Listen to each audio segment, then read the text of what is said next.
I welcome you to this week's edition of Inter-University Debate with me, your moderator, Lake Gender Fancy. I have a panel of very powerful students from different universities, people who have been on this program before. So I'm going to introduce them, but first, let us start with the topic for today.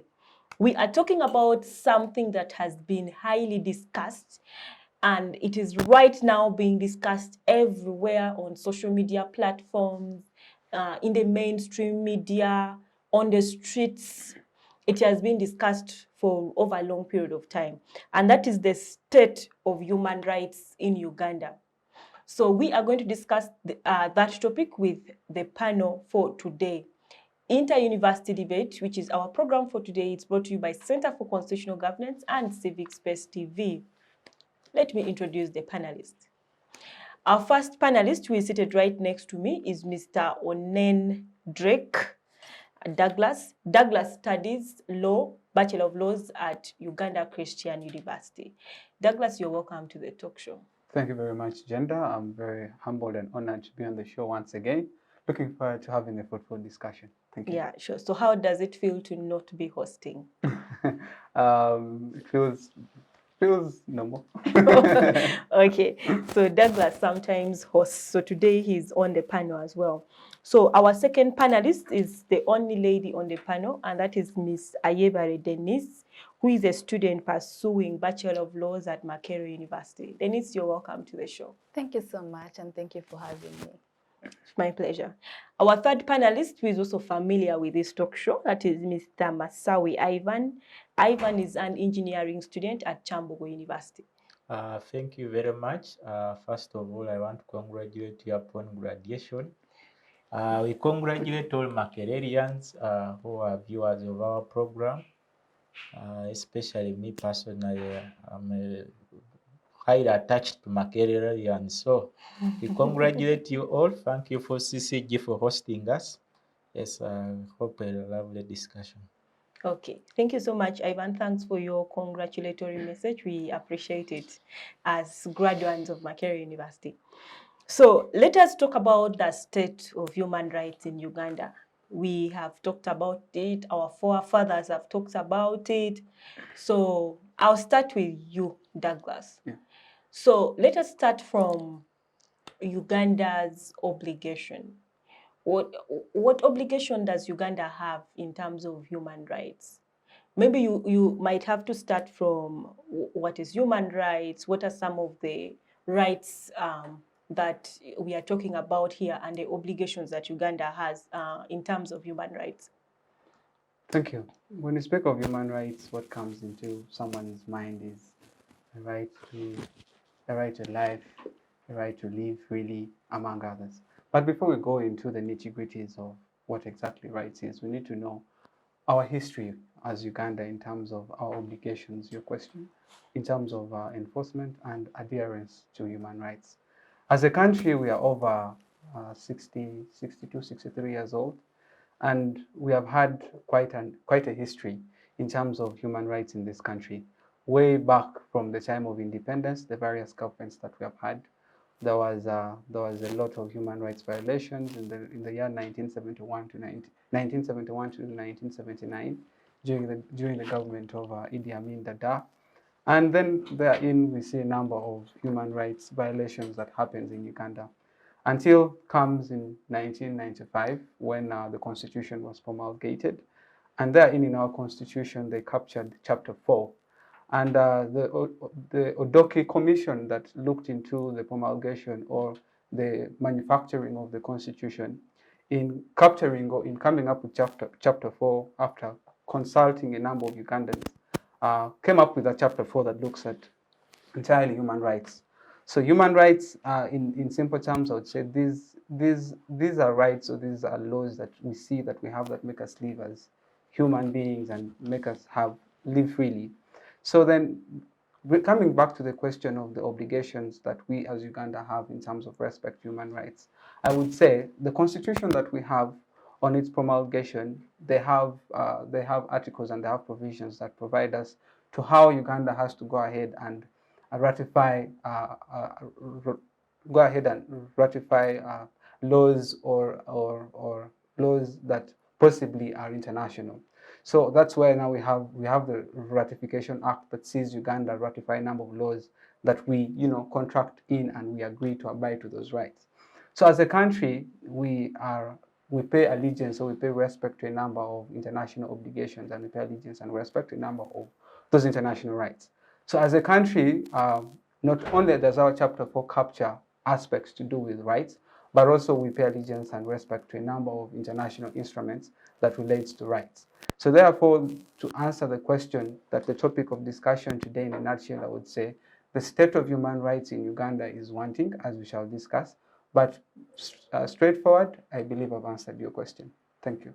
Okay, thank you so much for giving us the background and as well as the obligations that Uganda has both internationally and nationally in terms of respect for human rights. So let me move and bring Denise into the discussion.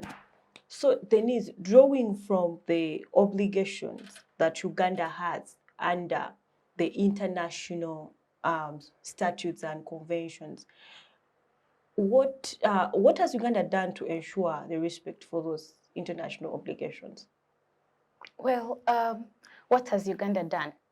So I'm just going to draw from historical precedents and probably show what the country has tried to do, and then we can move on. So right from the time we got independence, when the British left, no one knows how Uganda got its independence. No one knows who the people were handed that independence over to, because it was done in Lancaster.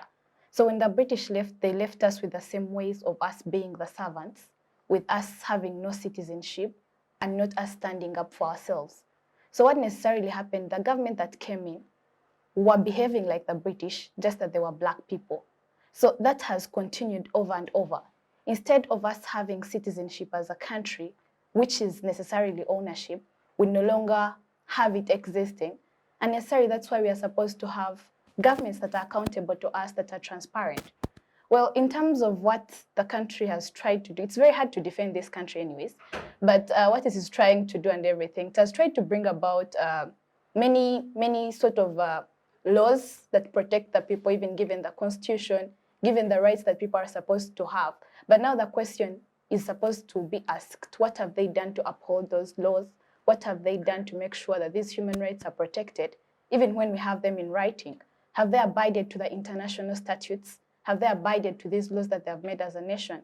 So what is the way forward? Even when we have them, what is the implementation? Which I think is questionable. Yeah. Okay, thank you so much for that. Let me move to Ivan. So Ivan, just similar to what Denise was talking about. So how would you rate Uganda in terms of its observance of its international obligations? What I understand is that Uganda is a party to so many international obligations, like Douglas brought it up. There is the ICCPR, there is the entire Bill of Rights itself, and even those regionally under the African Union. So how would you rate our performance in terms of respect for those human rights that we have signed up for? Okay, thank you very much, moderator. The biggest interest is when we discuss human rights, we are basically discussing our rights. So if it is us to talk about how we can rate Uganda basing on the treaties it is a member that need to protect and uphold the human rights stature, given that our history of human rights is just locked within a circle, that what goes round comes back round. We have seen acts which were in previous governments like Idi Amin surface under this regime. What was under Obote come back and surface under this regime, which shows there have been progress and also deterioration at the same time. So if we had say we rate ourselves, yet we are waking up like today morning, we are one of the party's national inter-platform bringing its members ironed with flat irons on their chest. That shows you a perspective of our rights as a country, our standards. But given that at an international scale, we may perform poorly, but should not be that we should be ranked by anyone else, because our violation of rights here is Ugandan versus Ugandan. There is no way you can be contented with being ranked by someone who is not in Uganda about your performance. You need to feel a right. A right is something you need to observe in your surrounding. A right is something you need to sit home and say, okay, the Honorable Segirinya and Honorable Anisewanyana have spent over 2 years in jail. Chapter 4 of the Constitution from what goes 51 to 54 stipulate how the issue would have been handled. But why? What justice will they get? Maybe from the Uganda Human Rights Commission or from the judiciary for their time wasted and representing their people in Kawempe and Makindi respectively. They have lost. So our rating, I can say, is fair because we have invested. I can't deny there has been investment in the judiciary, there have been investments in the commission. We were depending maybe on you, United Nations Human Rights Commission. We now have our own commission. That shows investment. But implementation, how best have Ugandans have felt our rights? That should be, I think, our best interest. And going forward, where would we like to change dynamics so that when we discuss human rights, it is Ugandan rights. We even don't need to be enslaved with words human and what. Thank you. Okay. Thank you so much, Ivan, for that. I see Douglas is smiling.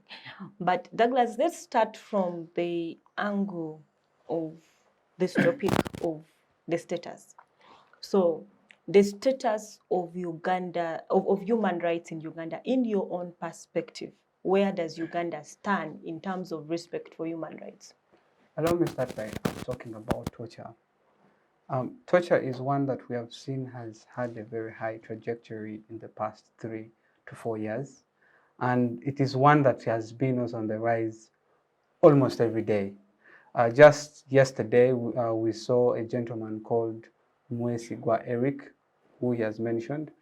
When if you see his photo, it's quite traumatizing. His chest was ironed with a hot, hot flat iron. Now, that our constitution says if you are under custody or if you're in jail, you should not be subjected to any forms of torture. And yet we have seen a couple of times, even students who have been arrested on grounds of maybe uncouth behaviors, or as they term it, you shouldn't be subjected to torture. Yet, time and again, when they come out of that custody, oftentimes they come out with bruises, they come out with scars. Another example you can look at, last year, Mr. Kakwenza, when Kakwenza was inside custody, he came out with, all those scars in his body. So all those examples I'm trying to cite to you, in terms of torture alone, we in our law we have what we call non-derogable rights, and torture is something that is one that people shouldn't be subjected to it, because we as humans, or we as Ugandans, have those non-derogable rights that should not be tampered with, and yet time and again we see it being tampered with. So from the perspective of torture, it just tells you where we are as a country, that even if you're taken in jail, possibly for aspect of reform, because you've committed possibly a crime that you think they have taken you inside just to reform you, but only in the process of being reformed, you're also being tortured at the end of the day, then that just tells you where we are in terms of torture. So if you're to rank the status of human rights in Uganda in terms of respect for human dignity, then we are still wanting. So an aspect of torture just tells you where we are as a country. Then let's go back to the year 2021, when we're preparing for elections. The right to freedom of expression. I think it was in the month of January when they turned off the internet for approximately 2-3 days. Now, what does that tell you? We are in a 21st century whereby using the internet or social media, digital rights is something that is, it's hot cake at the moment. And yet as a country, we go ahead and deny our citizens to freely access the media because elections are going on. I think a country that wants to call itself to be one that respects human rights, you should allow people to freely do what they must do without the government coming in, to interfere with the activities of its citizens. Yes, there is a social contract that we as the citizens have with the government, but also the government has a responsibility to relay to us, the citizens, the social services that we require and also respect our rights, as also we as the citizens do the same to them. So just from those two examples that I've given you, the rights of freedom of expression, then the example of rights to on rights of our non-derogable rights just tells you where we are as a country. Then maybe to conclude on right to freedom of expression, we have heard of the drone epidemic, whereby if you freely talk about something that is bad against the government, then before you know it, you're fetched and you come back tortured. Now, for a young generation like ours that is growing up in such an environment, you would then think, is it the best way to go as a country? Because truthfully speaking, people are afraid to speak about politics. People are afraid to speak about the government because they're afraid of what will happen to them. And you know what really keeps human beings from opening up their minds and thinking wide is fear.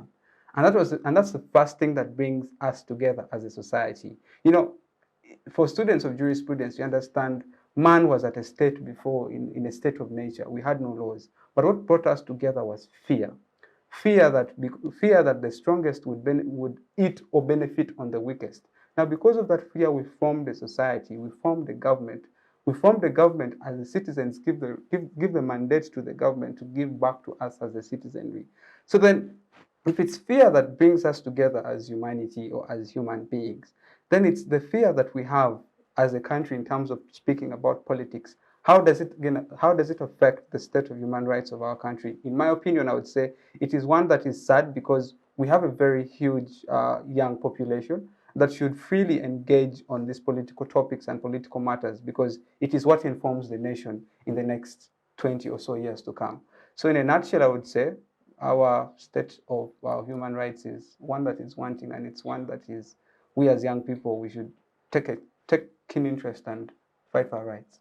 Okay, Yeah. Thank you so much, Douglas, for that. Let me move to Denise. So Denise, still the same question in your own perspective. How are we faring? What is the current status of human rights in Uganda?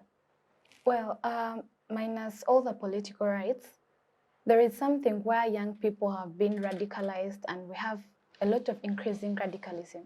And the government, in its own, to make sure we are not having this radicalism, has come up with means where they are going to torture anyone that comes up on Twitter to put probably a tweet about governance, probably something about the speaker, or probably about someone in government, and those people are going to be taken away. So the radicalism that is increasing among young people, where young people are going out and they are doing anything even in the sake of losing their lives, it's being caused by the government itself, by the state itself. Because for someone who doesn't know anything even about politics, or even someone who is not a threat to the state, being arrested, being tortured, creates a mental note to them to make sure that when they come out, they actually have to defeat that government. And that has brought about that increasing radicalism and the increasing torture. But also another thing, let's talk about rights such as inclusion in governance. We do not have inclusivity of young people. 78% of young people makes up the population of Uganda. By the end of it all, less than those people, less than 50%, makes up the inclusion in governance. This leaves a lot of questions. The laws, the policies, the decisions that are made do not favor young people. At the end of it all, where does this leave our right to be included in politics, to be included in processes of decision making? We do not have any right about our socio-economic rights. When you want to invest something, probably they're going to make it hard for you. The land is being grabbed for young people to invest. Even when you bring about other things such as money like yoga funds, you talk about the youth livelihood program, you talk about the PDM, all of that money has been corrupted. And that's our right to make sure we enjoy everything that the state brings about. But the same people who would want to bring about these policies are the same people making sure that they curtail the betterment of young people. So this leaves us in a state where, as a young person, you cannot thrive politically, economically, and socially. So at the end of it all, the self-actualization of such individuals in such a state and fulfillment cannot be achieved. So where the state is, like Douglas says, minus the political rights and everything, the freedom of expression, looking at the November massacres, looking at what we have gone through, the torture, all of that has brought about the CJ system to be crushed down. If we talk about how, like, they're using illegal methods to obtain evidence, where does this leave the criminal justice system? The same people who want to preach the law are the ones going outside the law to make sure they obtain evidence, even through means of torture, through means that are very despicable to humanity, the dignity of humanity. So at the end of it all, the law itself that is supposed to be protected by the state is the one being abused by the state. So this leaves us as young people, as citizens of Uganda, in a state that is very wanting, where we cannot actualize, where we do not have fulfillment. Someone would rather say, I'm going to stay down there, I'm not going to say anything because of the fear. Exactly. So when they have the propaganda, they're going to preach the propaganda, they want it to be out there. When information is withdrawn from people, then they do not have anything to use against the government. They cannot ask for accountability, transparency is down, and at the end of it all, what you're left to is probably to beg at the mercy or do whatever they say, even with no means of accountability. Okay, thank you, Denise. Before I bring Ivan in, I have basically 2 questions for you on that discussion. I'll ask one now, probably I'll postpone one for later. Now, on the criminal justice system that you brought about, what is your perspective on the issue of bail?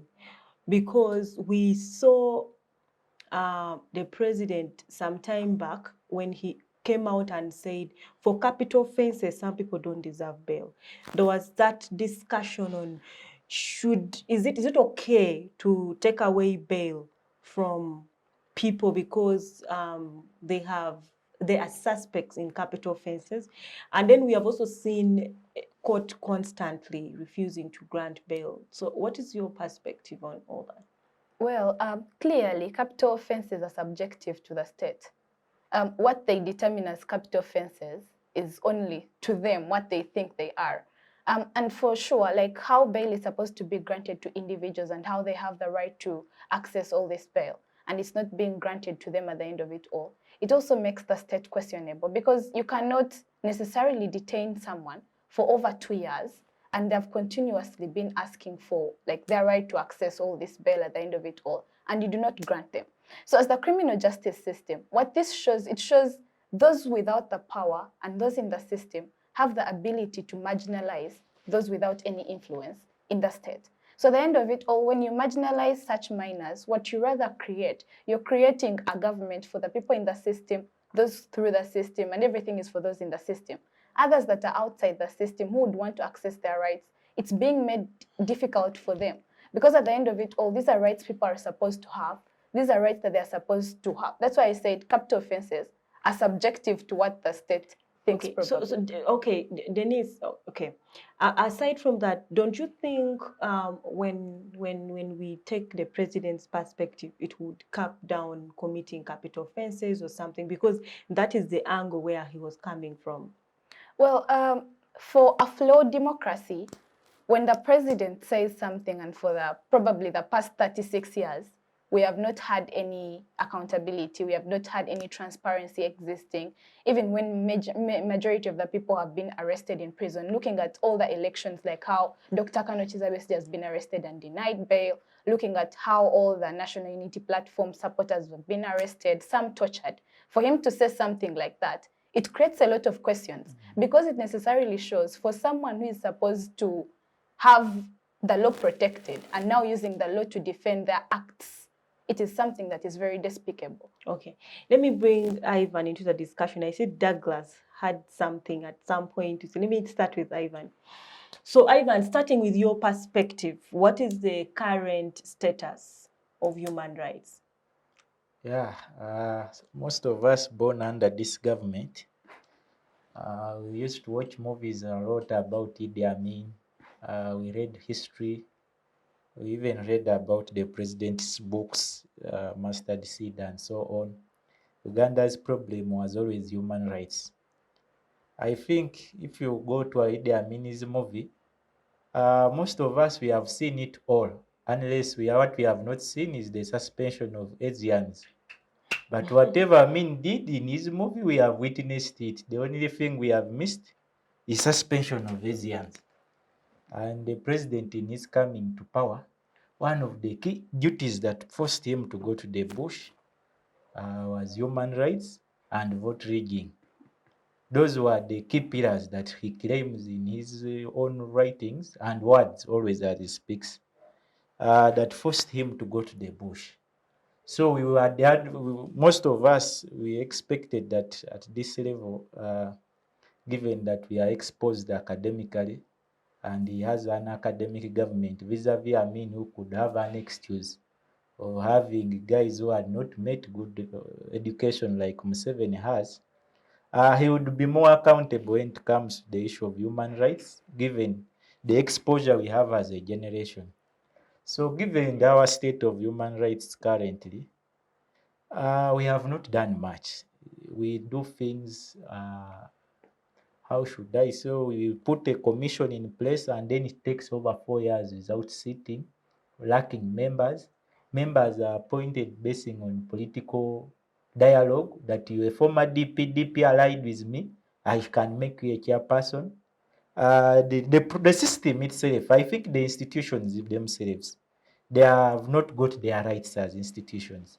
And all this comes from us as the Ugandans, because we need to accept we are a generation that is exposed, both with information, both with way we address our issues, that we should have done better than the current state. It wouldn't be Uganda where we woke up today to see some that pictures on Twitter of someone who has been tortured. It shouldn't be Uganda that in this generation people are running to exile. These are things we watched in the movies, that in Amini's movie, Museveni and his group went to exile. We should not see exile again come, because we are now far different in terms of what we have achieved. So that state leaves us demanding that we have had a course of activities that are taking us back to where we started from. That if bringing regime change was always based on how you address the issue of rights, vis-a-vis even the issue of service delivery, that you always considered rights, freedoms very key, and you felt your freedom was infringed. You want to go and bring freedom at the expense of blood. We expect better. So I only have a appeal that there are also humans who can underperform and overperform, but they can improve, because we as a generation who are younger, we would want to see a Uganda where issues of human rights maybe at the domestic level, because they are unavoidable. We are humans. It is, even in the best countries in the world with the best rights, there are also violations. We are humans. We lose consciousness, we regain, we sometimes act out of, yeah, a lot of these temptations and what, but there are activities that are happening in Uganda that which a kid watched in a movie has had to witness. Just the recent 21 elections, whatever fiction was there is far worse than even what we watched and we read. Hmm? Because we are judging elites, people who have achieved education, people who should have done better. We are studied as inter-university. There was no inter-university debate. There were no universities then. It was only Makerere in the 70s. There was no maybe Mise Kyambogo, UCU. There was only one. But now this is a generation cutting across where already people have acquired some education, including the president came to power with some education from Makerere and the likes. We would have expected better going forward. Thank you. Okay, thank you so much. Coming back to Douglas. So all the panelists have presented some sort of a worrying situation in terms of human rights, and from you as well. So my question to you is, which bodies would you, or persons would you hold accountable for some of these acts? Which persons would I hold accountable for Yeah. some of these acts?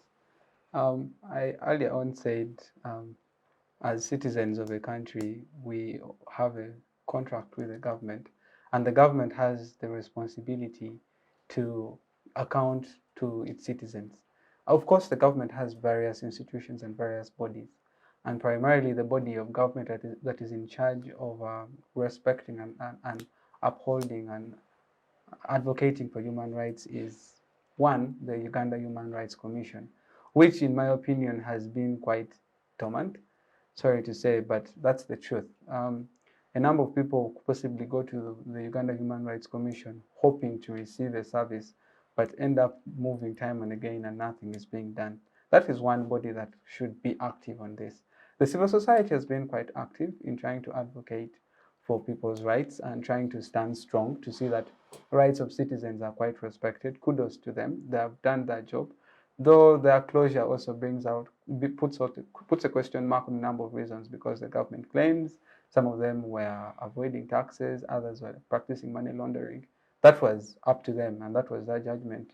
So that is what happened. I believe that is answering your question straightforward. But allow me first go to what she was talking about, the criminal justice system and the aspect of bail. Our criminal justice system is one that looks at you're innocent until proven guilty. So that means, however grave the offense you have committed, you're presumed innocent. You're not yet, you're still a suspect, and they should not take you as a criminal, regardless of the offense you're being suspected of, be it a grave offense or be it a misdemeanor. So that's our criminal justice system. But the president coming up and saying that, well, could be the fountain of honor, but he is not the person who determines what the law is. So the law is the law, and regardless of your position in the state, you should also respect it. Which brings me to, what you need to achieve that respects or that looks at a good status of human rights. Now, in achieving human rights, you need to look at primarily 5 things. You need to look at participation. You need to look at respect of rule of law. You need to look at accountability. You need to look at non-discrimination. And you need to look at inclusion. Let us just look at participation. Our country is predominantly occupied by young people. She said 78% of the population, young people. Are young people participating in a number of activities or in a number of in decision making, if I may ask? Quite few. Very few young people are actually engaged in decision making. So that puts a question mark. So that tells you the status of our human rights in terms of participation. Let us look at it from the aspect of rule of law. Simple example, bail. We have had those 2 members of parliament in custody for over 2 years and being refused to grant them bail until recently. What does that tell you about our respect for rule of law? We claim that we have a constitution and the law that we uphold, but where does that leave you? Question mark. Let us look at the aspect of accountability. We have seen the parliament, particularly in the office of the speaker, purchasing a number of fleet of vehicles, a number of all those things. Yeah, where does accountability leave you? We've seen Are there birthday gifts range from. Yeah. Now, where does that leave you? The status of human rights on aspect of accountability? Question mark. Let us look at non-discrimination. Last week, on the show, you were talking about persons with disabilities. Even aside from persons with disabilities, are their rights respected? Do we treat them as Ugandans?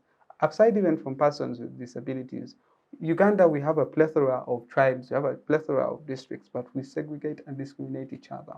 So that still puts for you a question mark. Now, if all the 5 grounds of achieving human rights, or all the 5 determinants of human rights status in this country is wanting or has question marks, that tells you that as a country, we're in a state that we are in a situation that is critical, yet very important in terms of changing the state of our human rights in this country. So me personally, when I look at all those grounds and all those things that are happening, I feel sad. It talks about us receiving education, but what quality of education are we receiving? That, like basics. You just expect leaders to perform the basics of leadership, honestly speaking. There's some things that when I look at them and be like, oh God, are we living in a state that is governed by leaders, or we are just there as Ugandans without any sort of leadership? Okay. So, Douglas, several times the government has come out and said, especially the police spokesperson, they have several times come out on issues of human rights and said the citizens have they have thrown a lot of blames on the citizens, especially in terms of demonstrations, police has come out several times to claim, we had to apply this sort of force because there was destruction of property, there was illegal demonstration, as they would call it. What is your perspective on citizens also being responsible for the abuse of human rights, as police sometimes claims? The mandate of the police is to protect. Yeah, in our primary school, they say the police keep law and order, right? Yes. That is our mandate, keeping law and order. And oftentimes I've seen the spokesperson coming up, and we've seen memes being thrown here and there on a number of reasons. So that just tells you primarily what kind of institution do we have. If people make jokes about a person who is supposed to speak for the police, and the jokes are not good jokes. Yes, they may be funny, but what does that tell you about the institution of the police? The aspect of honesty and integrity. Do they also have that integrity as an institution? Do they? From the memes that we see moving around, and we look at it as it's funny. So it may be funny, but then it tells you of the kind of institution that we have in the police. So aside from the police, the citizens as a country, in every society, you'll always have the rowdy, the disciplined, and the moderate. So as the police, you'd expect the police to kick in and also come in and keep the law and order. But in situations whereby we see them coming in scenarios that are even, or coming up with justifications on some things that do not even make sense, that just tells you that as an institution, as the police, are they deviating from their primary role and mandate, or are they respecting it? In my opinion, I think they're deviating and doing something that they're not supposed to be doing. Do you think that in some scenarios, police comes out to protect for example, as they claim, such as the violent demonstrations that we have seen, burning of tires, police claims destruction of property. Ivan, do you have something to add on it? So probably let me move that to Ivan. Respond a little. Okay, in a minute, then we push that question to Ivan. We in 2016, 2017, they enacted the POMA Act, Public Order Management Act. What was the essence of enacting that act? Public management to prevent people from acting rowdy. Yeah. There is a particular follow-up or particular line that you need to follow so as you go ahead and demonstrate. But the honest question is, whose interests are these police people, trying to protect? If students in Makerere are rioting on grounds of policy of the institution, peaceful demonstration, by the way, is the police supposed to come in and come up with force that is not called for? That is one question. Second one, we saw what happened with the convocation. People were crying about the elections being rigged, and you saw the force the police applied. Our comrade Kidega and the likes of Toko were taken in. They were arrested, yeah. So what does that tell you? And then in an institution of higher learning that you expect ideologies to be formed in, but the police is coming in to stop people who are fighting against rigging of votes so that there is proper democracy practiced. What does that tell you? Okay, let me go to Ivan.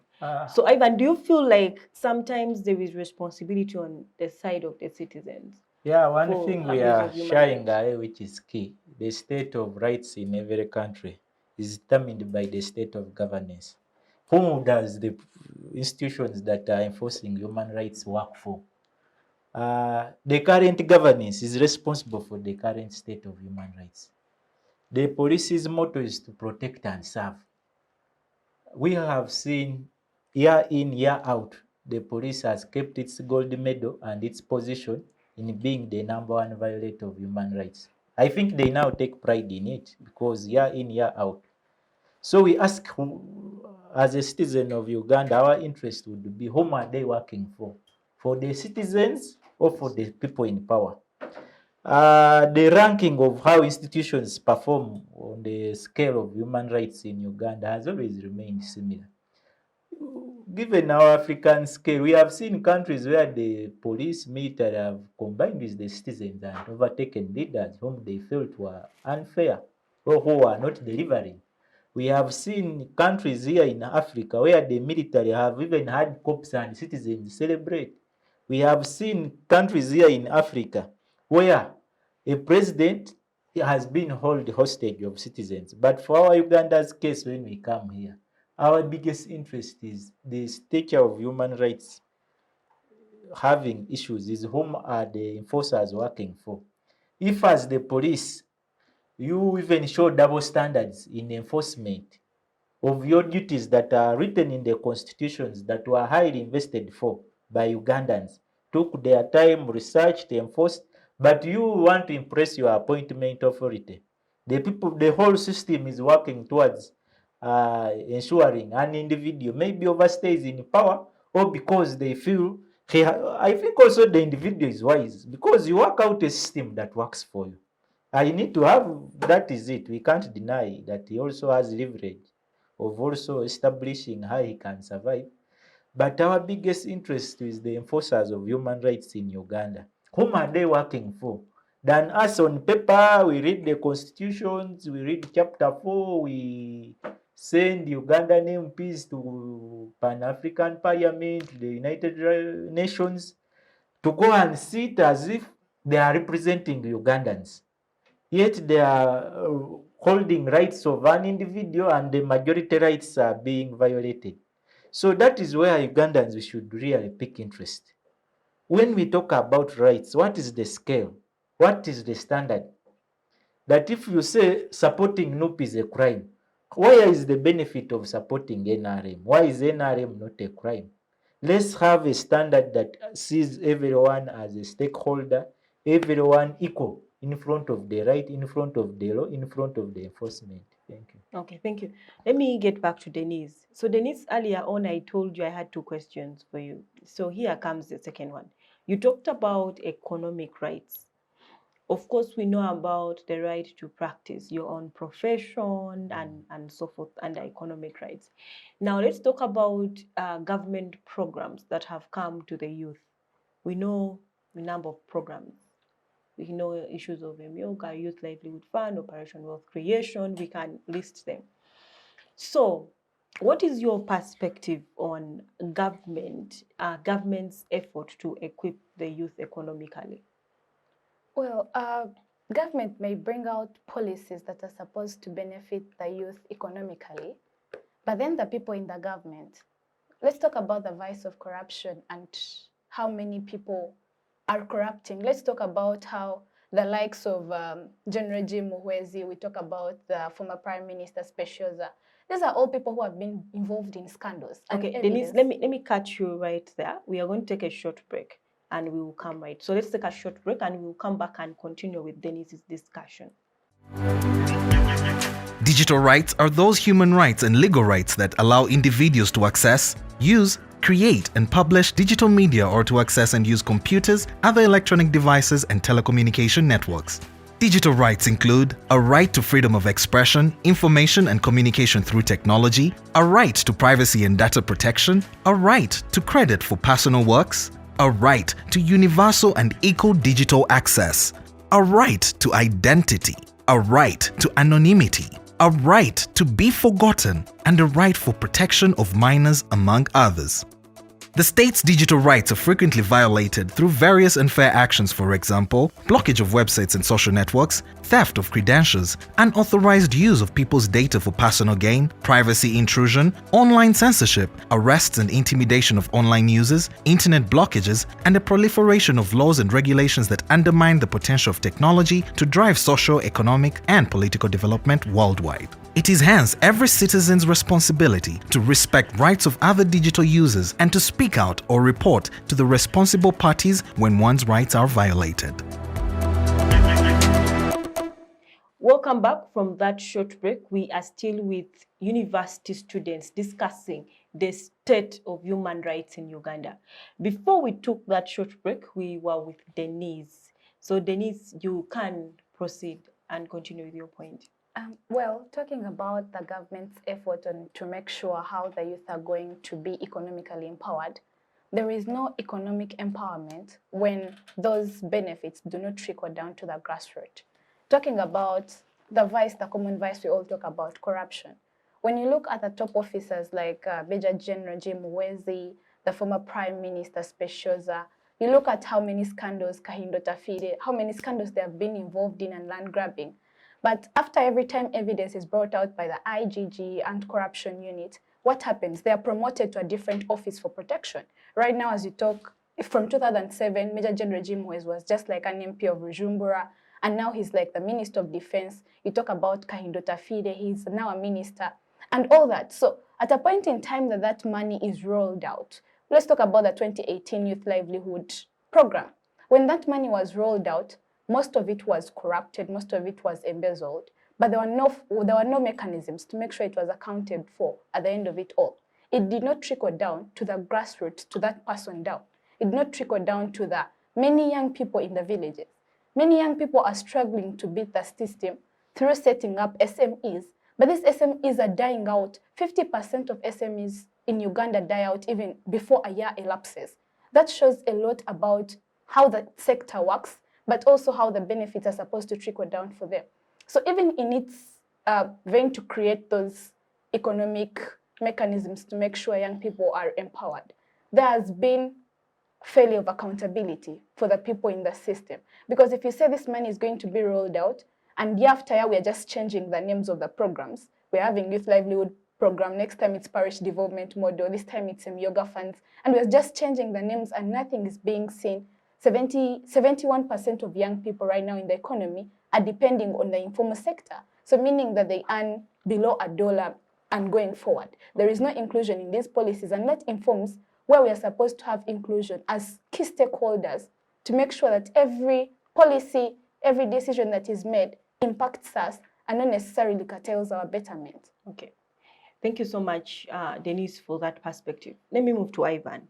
So Ivan, something that is a hot cake right now in the human rights perspective that is being talked about is the issue of the Office of UN High Commissioner for Human Rights in Uganda. So we saw the letter from the Foreign Affairs Ministry where government of Uganda is stating that we are not going to renew the host country agreement that we have. So what is your perspective on that? Yes, thank you very much. The UN Human Rights Commission, its coming to Uganda was invited. There should be someone who invited it to come to Uganda back then, who we believe had a problem that they came to support. Along the way, I think the person who invited has turned also to be a problem to the what? To the commission. That is logic.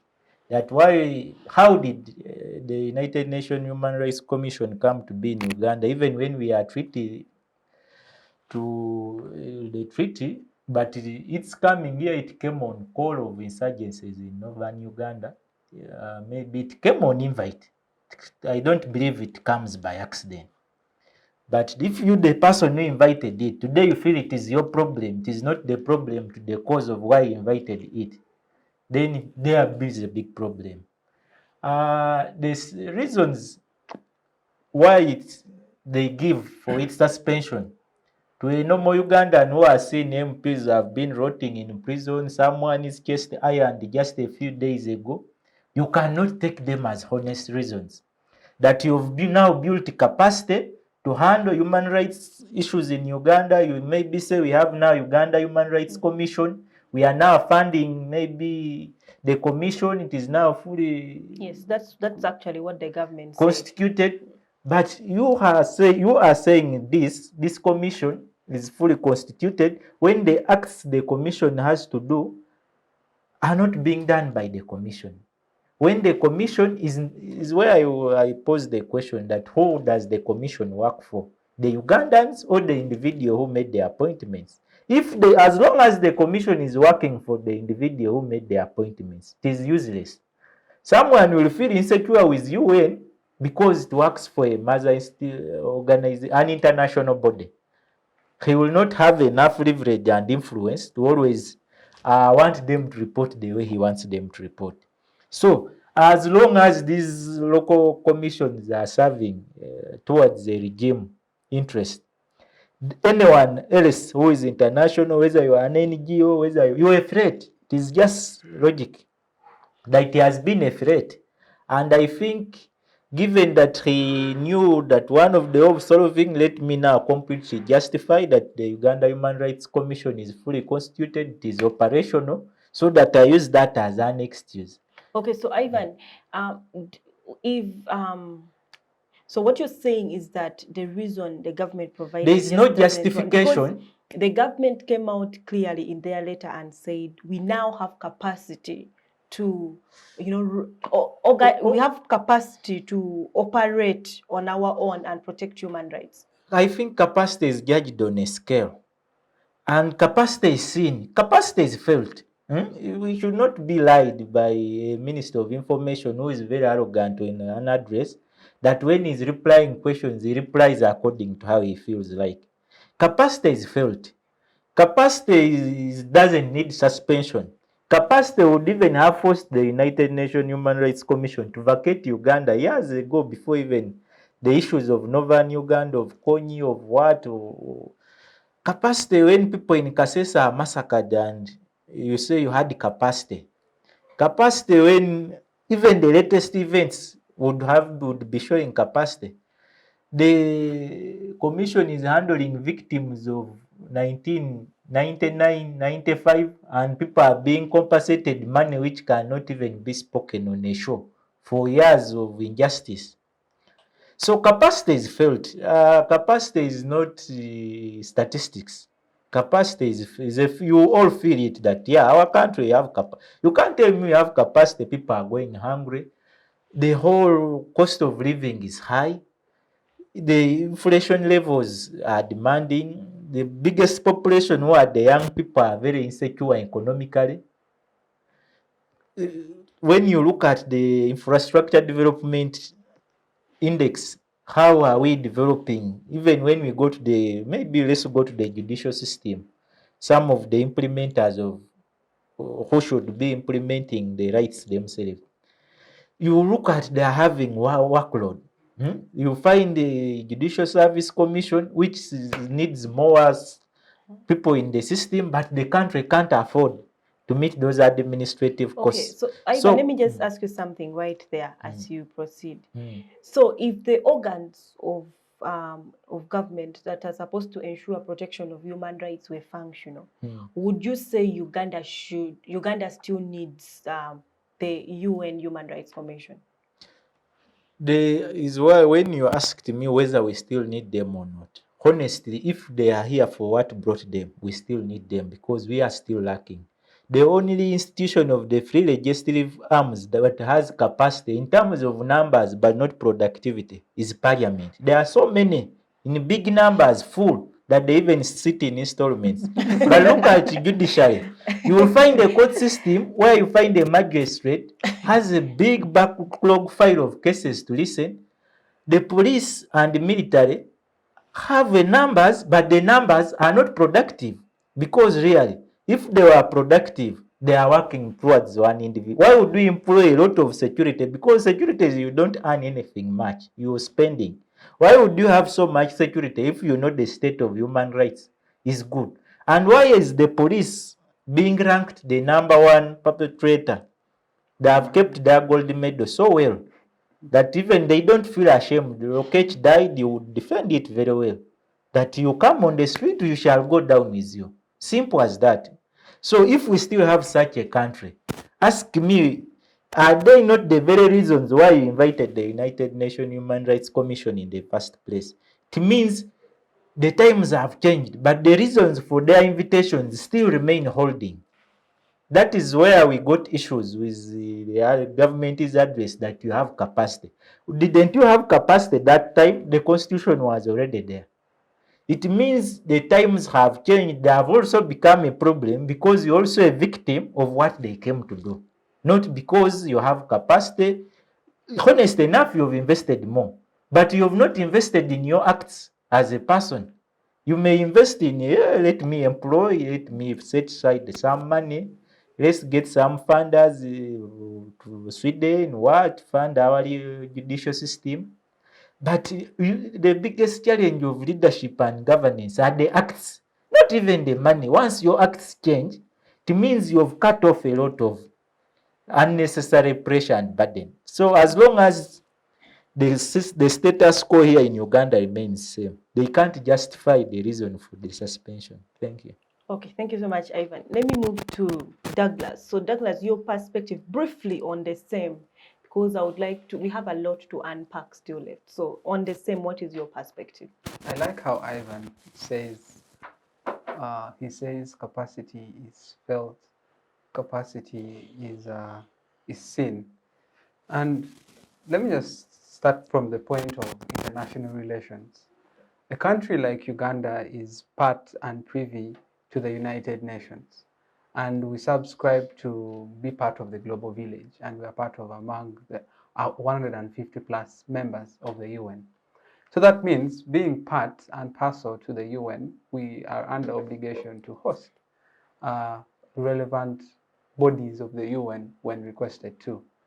And as he said, the UN High Commissioner for Human Rights came in Uganda upon request on what was happening in northern Uganda. And its contract expired, but the government refused to, let me use the word refused, refused to extend or renew the contract, saying that they have built capacity to be in position to, fend or to fend the human rights or the status of human rights in its country. So, which makes me then bring me back to my analysis earlier, that when you're trying to determine human rights, you need to look at 5 things. You need to look at participation, you need to look at respect for rule of law, you need to look at inclusion, you need to look at accountability and non-discrimination. And my analysis earlier on showed you that all those areas are wanting and have question marks. She was talking about economic inclusion in this country. It still falls under participation, tells you where we are as a country.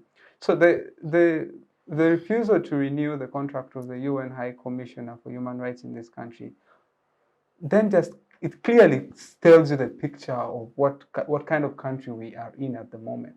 We are in a state of survivalism whereby the state is protecting its interests, the citizens are just surviving on God's grace. So then, as a normal citizen of this country, I would then ask myself, do we have leaders that have interests of our interest do we have a country or have a government that have our interest at their disposal, or their interests are above our own interest? I think that's a question we should be answering, because in general, our interest as a country or our interest as the citizenry of this country is one that is not it's not priority to the people who wield the power. And in a relationship or in a relationship with the government and with the citizens, in such a situation, it will lead to tension, and it leads to a citizenry that is very tense, very, very aggressive on the government, which we have been seeing. As I say, capacity is felt. So the country in this, the state of human rights in this country at the moment, vis-a-vis the suspension of the UN High Commissioner for Human Rights, just tells you that, one, we are a country that does not respect rule of law, and we're a country that we're in a state or in a situation whereby the people with the power want to keep the power, and they'll do whatever they have to do to keep the power. Okay. Thank you so much. Let me move to Denise. So Denise, talking about the UN Human Rights Commission and government saying they have capacity. My question to you is, what is the strength of the government organs that are supposed to protect human rights? Well, the organs that are supposed to protect the human rights include things like the criminal justice system, it includes things like the police, it includes the state itself, and the public administration that goes on. But at a point in time that we still see things as torture, where we still see things where we don't have inclusion, where we still see the state that is supposed to be the protector being the torturer and making sure it tortures these people, then we have no capacity.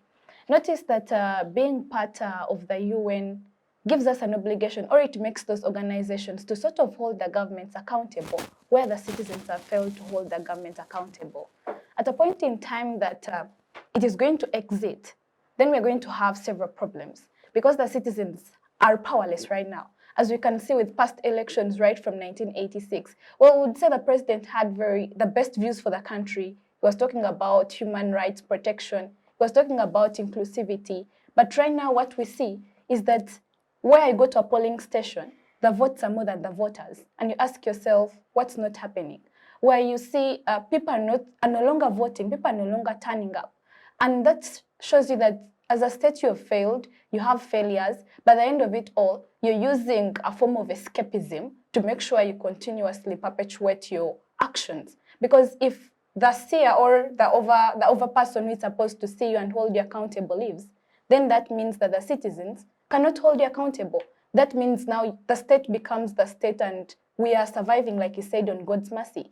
So meaning they're just using it as a form of escapism to continuously perpetuate. And that's why I think even when they exit, we are going to continuously deteriorate and we shall no longer even be referred to as a flawed democracy. We might end up as an authoritarian state or some state that is surviving on military power.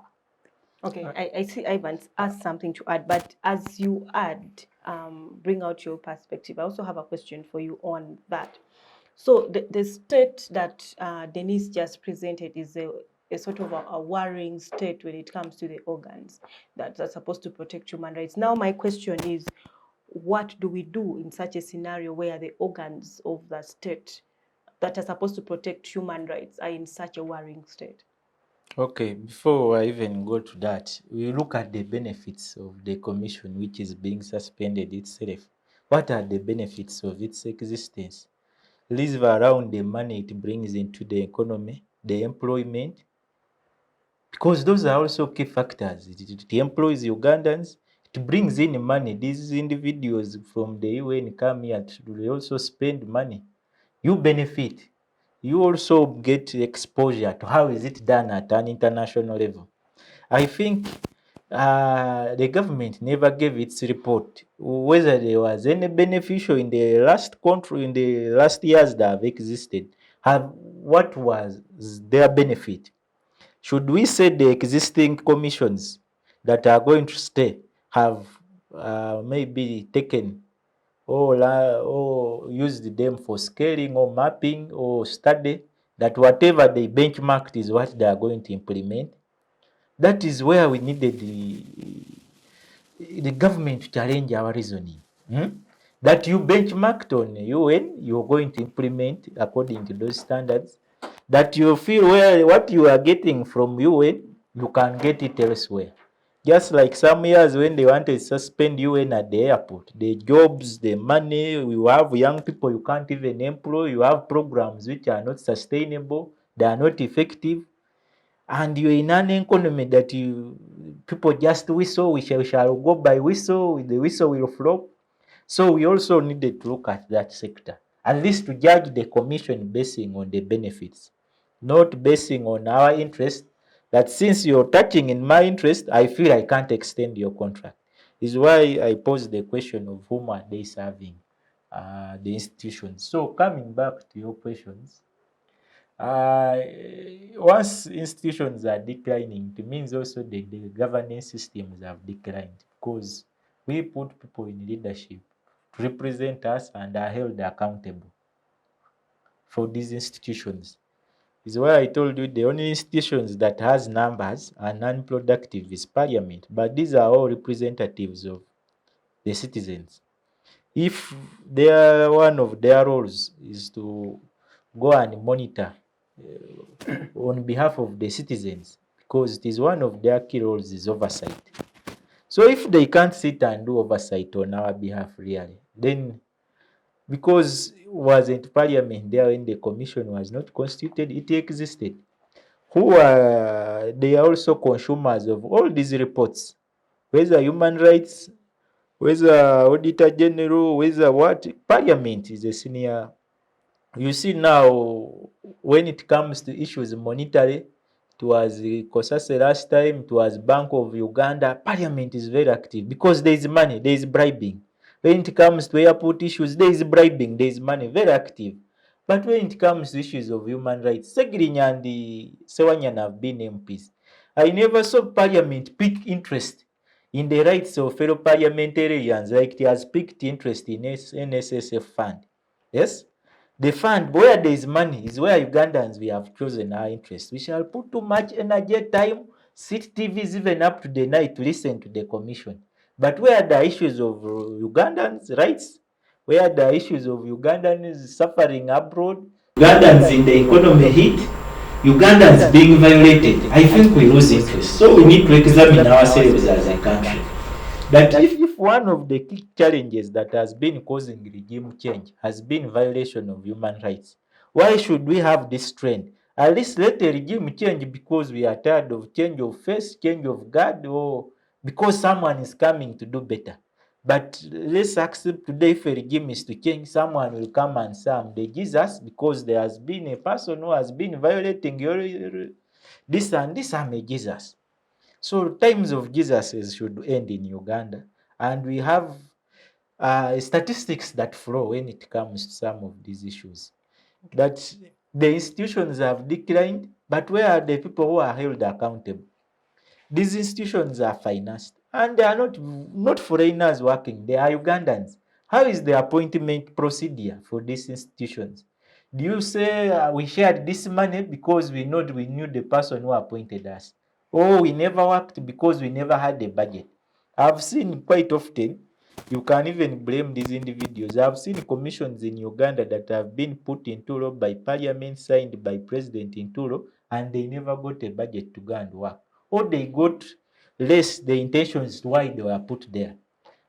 We have seen commissions being opened to create more administrative units so that you fill in political failures. He never made it as an MP. I have some slots I can distribute to my people, but not with the essence of serving Ugandans.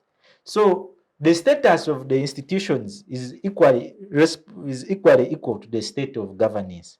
That all this surrounds about the people who are in charge.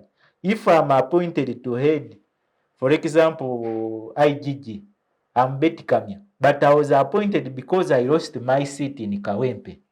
It means it was a gift for representing. Are there no lawyers or people who have studied the auditing that have also been in need of this job?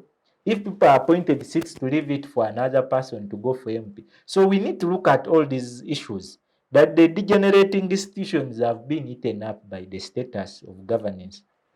Okay, thank you so much, Ivan. So, Douglas, let's talk about something else, the closure of NGOs, something that you touched on earlier. We had about 54 NGOs closed at some point. Government gave different reasons. We saw the suspension of DGF. So my question to you is, what is your perspective in all those, and what does it mean for human rights? We have a body that is in charge of NGOs in this country, which is called the NGO Bureau, Yeah. and also have the Act, which is the NGO Act. Yes, it's NGO. So when you look at the law that we have NGOs are free to operate as they deem fit in conformity with the Constitution.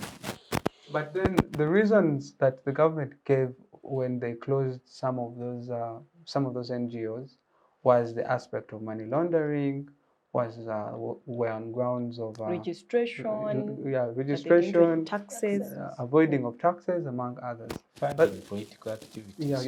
Including funding political activities. Yes. Then it brings it down to one thing: if the country, or if our constitution under Chapter 4 provides for freedom of expression, freedom of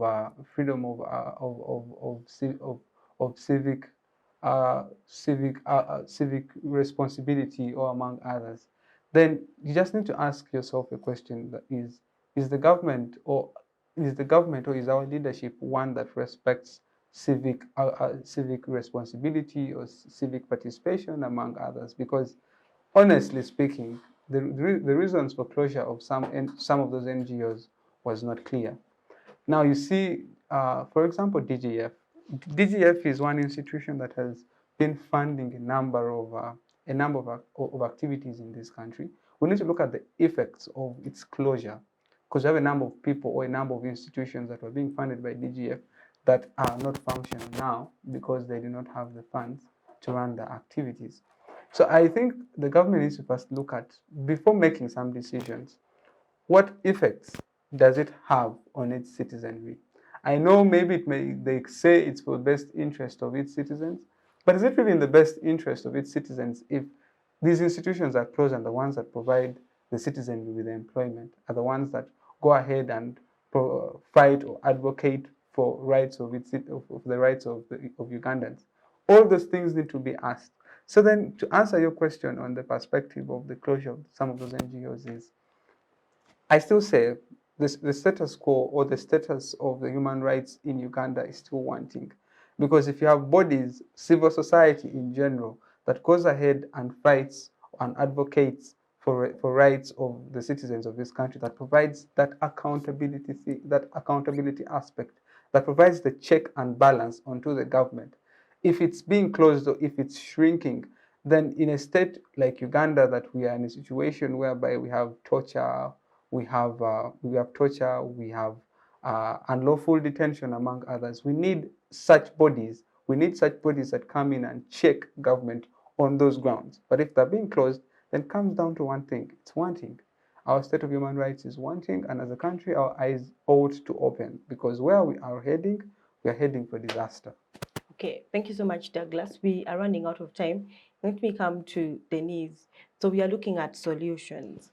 So what are some of the solutions, things that we need to do as a country to ensure observance of human rights?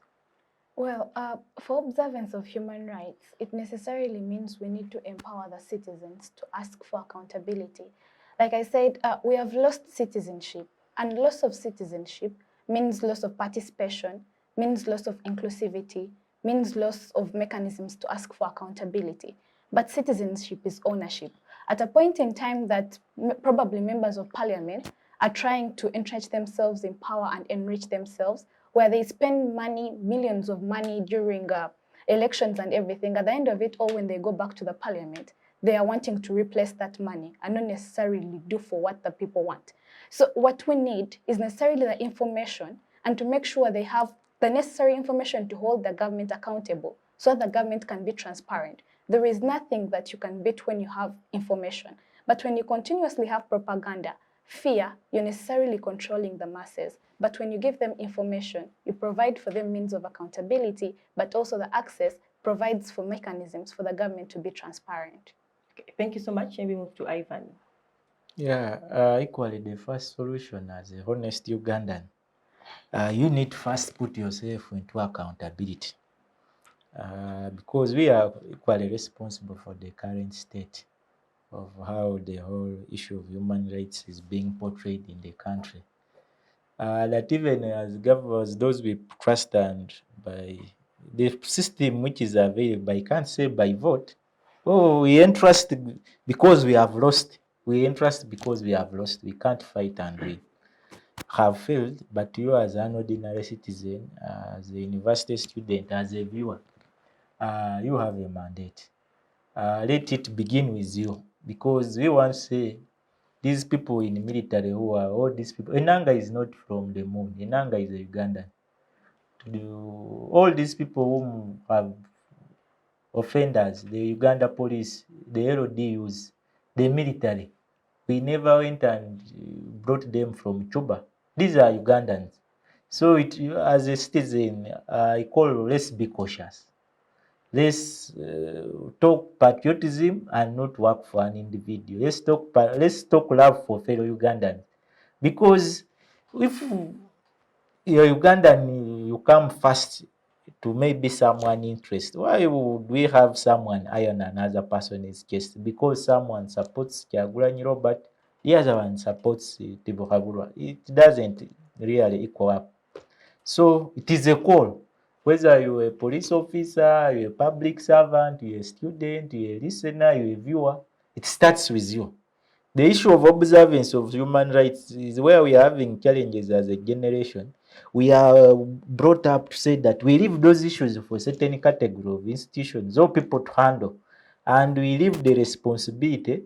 When we come here and say we seek accountability, who needs to seek accountability? It is me who entrusted you. If you failed, at least honestly, I can say that from my side, I failed to ask for accountability because they proved that they are too powerful to ask for accountability. So it is just the honest call to every Ugandan.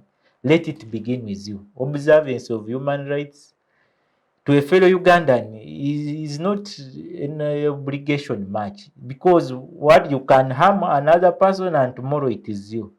Today it is you in power, tomorrow it is another individual. Today is this ethnicity, tomorrow it is a different one. Tomorrow it is the black guys, tomorrow is brown short guys. Things change. So let's create an environment that calls it one into responsibility. Okay, thank you. Douglas. I'll start by saying we need to spread love, not hate. That's something we need in this country. We are a multi-ethnic society, so we need to spread love, not hate. I have key 5 solutions that would lead to the respect or upholding of human rights in this country that I've mentioned. 1, participation. We have a country that is highly popularized by young people who are desperate to work, young people who need to also stand economically. So they need to participate, they need to be included in a number of activities. So participation is very important. Participation in government activities, participation in a number of programs that come. That is the first one. Second one, the aspect of respect for rule of law. If we're a country that respects rule of law, then definitely we shall respect the Constitution and uphold human rights. That means if you're taken to courts of law, you know that justice will be served not on grounds of wealth, but on grounds of justice, that you've done something wrong or you've done something right. Thirdly, the aspect of accountability. All institutions ought to be accountable. If you're serving in an institution, be it the police, be it parliament, at the end of the day, you need to know that you're accountable to a number of people, you're accountable to Ugandans, which is very key and important in service delivery. The other one is non-discrimination. As I said, spread love, not hate. Be it black, be it white, be it lame, be it abled, you need to be in position to not discriminate anyone on any grounds. Let us spread love, not hate. I remain Douglas Onen. Thank you very much. Okay, thank you so much to our panel. We have come to the end of our discussion for today. Thank you so much, Douglas, Denise, and Ivan, for gracing our invitation and for being very articulate on this very important topic. So thank you so much to Center for Constitutional Governance and Civic Space TV for organizing inter-university debate, which gives a platform for university students to be able to debate issues that affect this country. I am Lucky Gender Fancy. I've been your moderator, and thank you so much to our viewers for watching. Feel free to put out your comments on this topic and make sure that you go on Twitter, tag CCG, tag Civic Space TV, and put your views out there. At the end of the day, we all want to achieve a better Uganda, a better country. Thank you. See you again next week, same time.